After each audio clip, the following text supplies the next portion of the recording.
की गई है कि जो सदस्यों का आचरण है वो अच्छा सदन के अंदर नहीं देखा जा रहा है। निश्चित से दोनों बातें महत्वपूर्ण है। सदन की बैठकों की संख्या कुछ विधानसभाओं में अच्छी भी है और कई विधानसभाओं में धीरे धीरे कम होती जा रही है। उसमें सरकारी पक्ष और विपक्ष दोनों को प्रयत्न करने होंगे। मैंने भी राजस्थान के सभी सर्वदलीय बैठक पहली बार करके मैंने प्रयत्न किया है कि इस बार हम अधिक बैठकें करें। अब तक शायद 25 से 30 तक बैठकों की वहाँ पर सीमाएं रही हैं, लेकिन इसको बढ़ा करके धीरे धीरे प्रतिवर्ष बढ़ाते हुए मैं समझ 4 वर्षों के दौरान इसको संविधान में या नियमों में लिखित जो 60 दिनों की विधानसभा होनी चाहिए उसका हम लोग प्रयत्न करेंगे।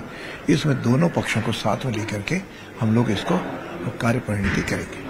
पीठासीन अधिकारियों की जिम्मेदारी ज्यादा हो जाती है, यानी विधानसभा अध्यक्ष की जिम्मेदारी और बढ़ जाती है जब सत्ता पक्ष और विपक्ष के बीच टकराव की स्थिति पैदा होती है। ऐसे स्थिति में जो विधानसभा अध्यक्ष है उनको फैसला करना होता है। किस तरह का महसूस करें, क्योंकि अभी तक आप 6ठी बार विधायक बने हैं, 5 बार के विधायक के तौर पर आपने सामने बैठते थे, अब चूंकि अध्यक्ष है तो उस भूमिका में किस तरह से आए रहेंगे?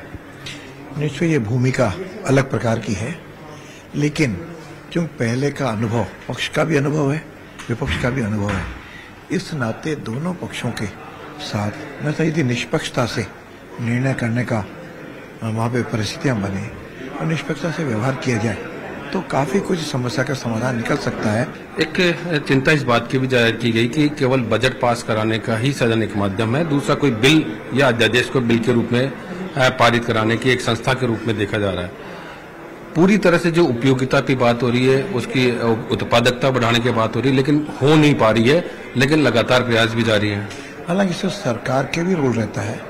हालांकि केवल बजट पारित नहीं होता, मतलब बजट के अलावा भी विधेयकों का भी बातचीत होती है। वो जो बजट की बात आई वो निगम और जिला परिषदों के संदर्भ में ज्यादा चर्चा आई कि वो भी मजबूत बने, लेकिन विधानसभा के अंदर तो विधेयक रखे जाते हैं। लेकिन कई बार यह अनुभव है कि सरकार जिस पक्ष की भी रही हो वो एक ही दिन में 4-4, 5-5, 8-8 विधेयक पारित करवा के कई बार औपचारिकता पूरी करती है। मेरा प्रयत्न होगा कि इसमें ऐसा न हो। राजस्थान के परिप्रेक्ष्य में देखें कि पिछली सरकार के दौरान देखा गया 17 अवसान नहीं होता था, आपने भी लगातार 17 अवसान करने की मांग उठाई। क्या लगता है, क्योंकि अब आप उसी पोजीशन पे आके बैठ गए कि जो 17 अवसान करने वाली गवर्निंग बॉडी के रूप में भी आप जाने जाएंगे? बैठक समाप्त होने के बाद 17 अवसान होना चाहिए और ये केवल और दोबारा जब भी बैठकें हों उसके लिए एक जो नियम बने हुए हैं उसके तहत किया जाए।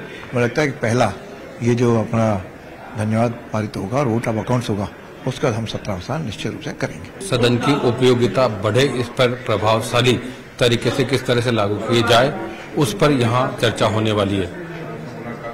कैमरामैन अविनाश के साथ सुधीर शर्मा, न्यूज़ 18 मुंबई।